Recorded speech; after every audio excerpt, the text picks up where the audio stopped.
Orphee says it's F. Okay. Anyway, so the minuet is in the key of F, and this is in the relative minor key of D minor.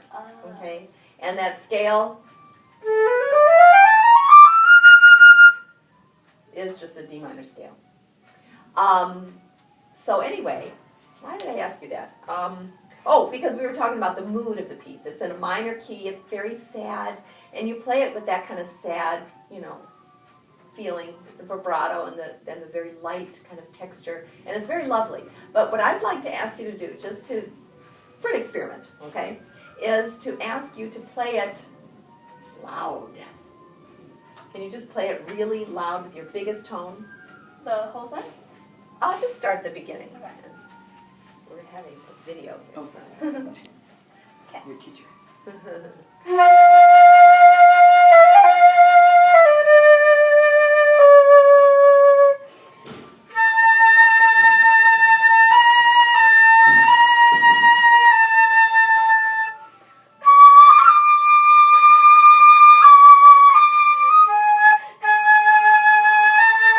this phrase, can we do it without taking that extra breath at the end? Yeah. Yeah. Da-da-da-da. Da-da-da-da. And actually, I'd like to ask you one more favor. If you could play that da-da-da-da, you're playing it very dramatically, but it's actually, can we look at the music?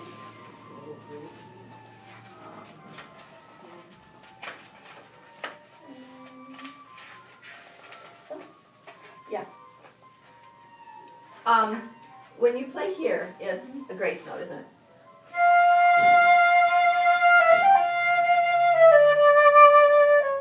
Here, it's written out. It's actually supposed to take up a certain amount of time in the measure.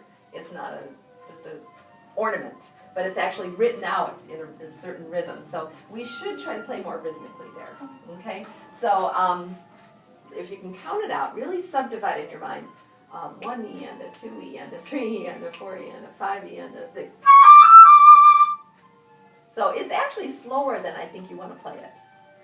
So when you have these little grace notes, that's where you can be creative and ta-da-da-da, you know. But when it's written out like this, then you need to be a little more strict about the rhythm, okay? So can we try that? Maybe we can start back with this phrase, and then get into that and play it a little more strictly.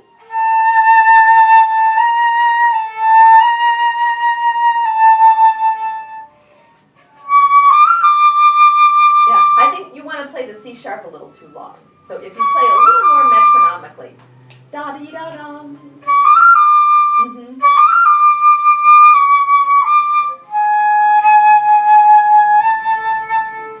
Oh, and that's another diminuendo. Did you notice that one?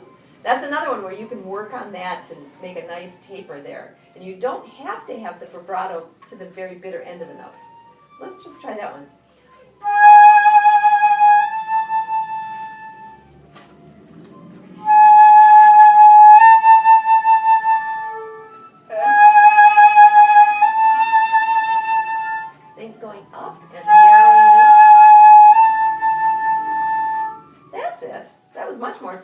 And you kind of got off the vibrato just a split second before you finished the note, didn't you? Did you notice that? Yeah, I kind of like tried to stop. Yeah. So that's what I think. When I think of tapering a note, I think of that very final taper at the very end. Might be just a fraction of a second. But that final taper I do without vibrato.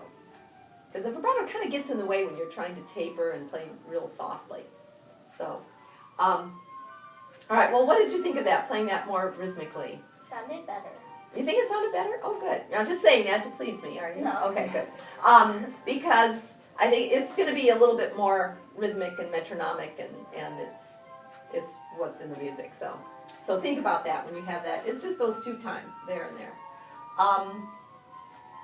And it's really, you've got a breath mark there, but it would be really lovely if you could do that with all in one breath. Okay. Should we try it together? Sure. So I'll count 1 and 2 and 3 and da da da da. Okay. 1 and 2 and 3 and.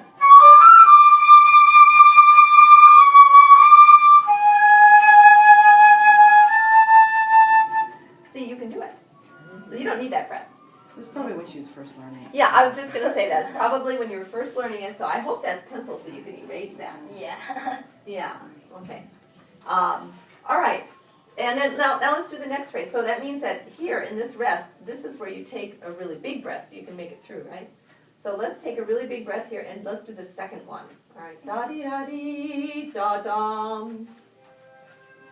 1 and 2 and 3 and.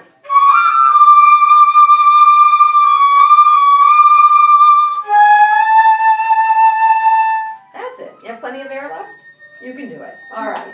So new habit for breathing. Okay. Now before we get to the scale, I just wanted to touch on a few other things here in the opening phrase. You're playing very legato, and it's very beautiful, nice slurs, but every once in a while there are places where you do have to tongue notes, okay? So we have to kind of identify those spots. Whenever you have a repeated note, like there's a D and then there's a D you have to tongue, it's a good idea. They're all over the place. Here's a G sharp ending that slur, and then you have to retongue that G sharp. Here's, let's see, where is it? Here's B flat to B flat. So these are repeated notes, right? When you tongue a repeated note, your tongue has to be really clear, but it can't put too much of a hole in the music, right? So you've got one extreme.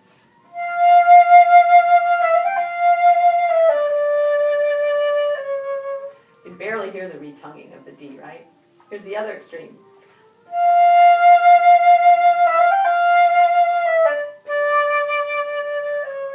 Right? That's kind of unmusical, right? So we have to find something in the middle where we're retonguing that note and it sounds beautiful.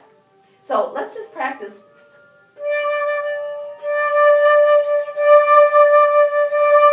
Kind of like ringing a bell, you know. You have a good attack on the note, you have the beautiful rich color of the bell, and then you have the taper at the end. And as you're tapering, that's when you ring the next bell.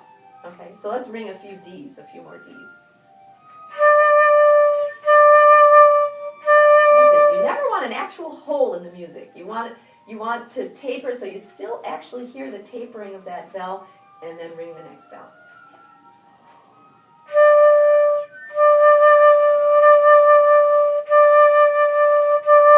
Yes.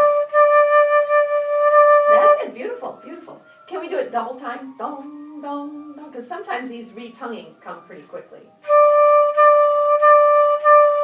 Yes. Nice. Good. So that's when you have repeated notes. You want to think of those bell kind of shapes to the notes. And then the other place we want to tongue, I think you might have slurred this whole phrase here. Probably. Yeah. So what this is an appoggiatura, right? Mm-hmm. It's an upper neighbor. So it's just one step, or actually in this case, a half a step above. And here's a little key that shows you how to play it. Just treat it like a equal eighth notes, right? Which you're doing. But it is an appoggiatura. It's not just a written out note. So the appoggiatura, the upper neighbor, has to be played a little bit more expressively. Okay? So whenever we have that, that's the note that takes even though it's written as a little note, we want that to have the most expression. Okay? And so one way we do it is by giving a little more vibrato and then tapering the vibrato on the main note. Okay? And then we have to retongue that B flat again. So this is a more extended. These are 2 eighth notes, these are 2 quarter notes. So let's see how expressive we can make that. Let's try it. Ready, and.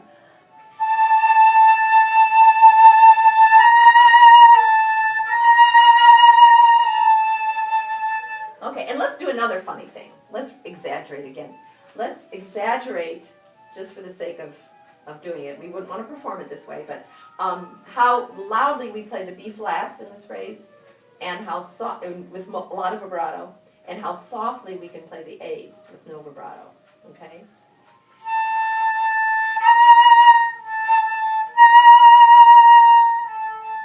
That's it. Okay, good. That was a good exaggeration. Now we wouldn't want to play it that way, but let's kind of use that to, maybe make it go a little more toward that than just straight slurring everything with the same expression. All right? So let's try it again. Now this time play it more musically, but remember to tongue the B flats.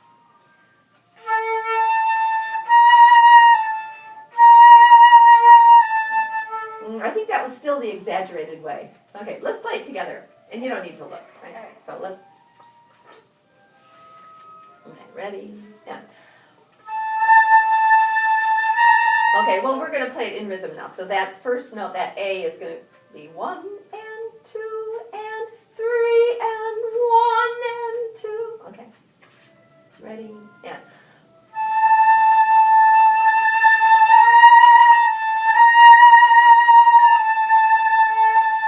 Good. So you want to continue the phrase going. You want to continue the air going, but just use your tongue just a little bit to help show where the B flat is, where we're going to tongue it. Okay? Can you try it by yourself one more time?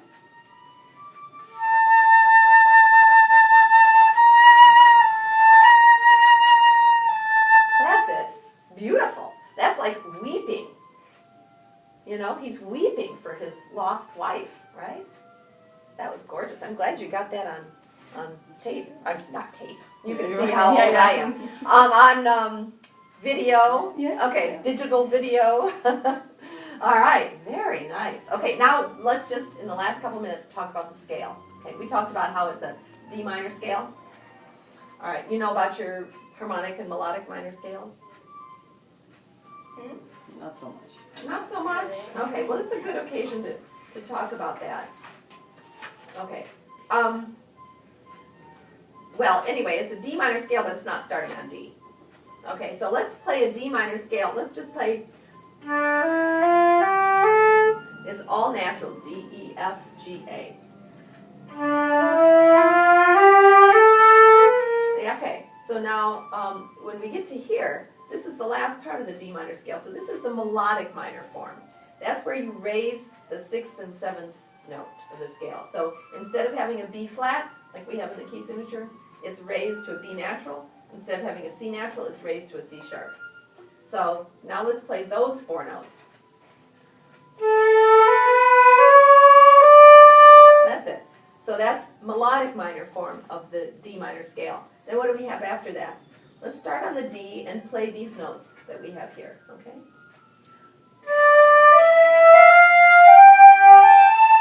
Now we have a B flat. So that is a harmonic minor form of the scale. So we're mixing.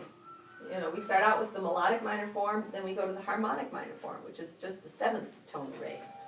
Okay? And then we have we extend that.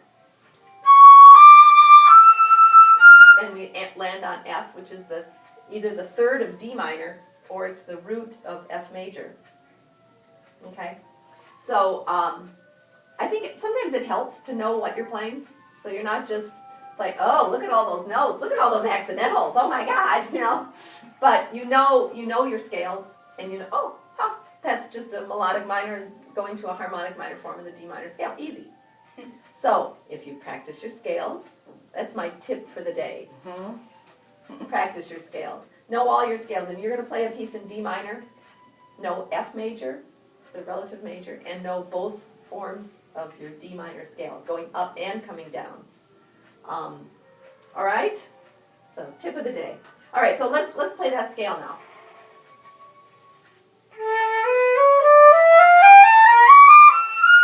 That's it. Now, can you, in the music, it's written as a crescendo. So can we, again, over-exaggerate our crescendo?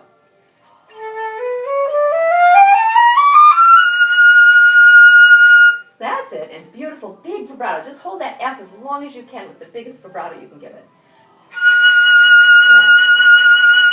That's it. Yeah, very nice. Now let's do the scale and lead up to that F and hold it as long as you can. Big breath.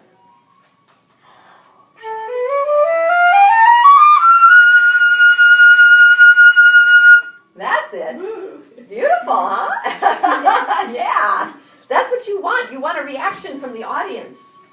Yeah, beautiful. So the other thing we want to do is make sure we can hold our breath through that whole phrase. And it's a long phrase.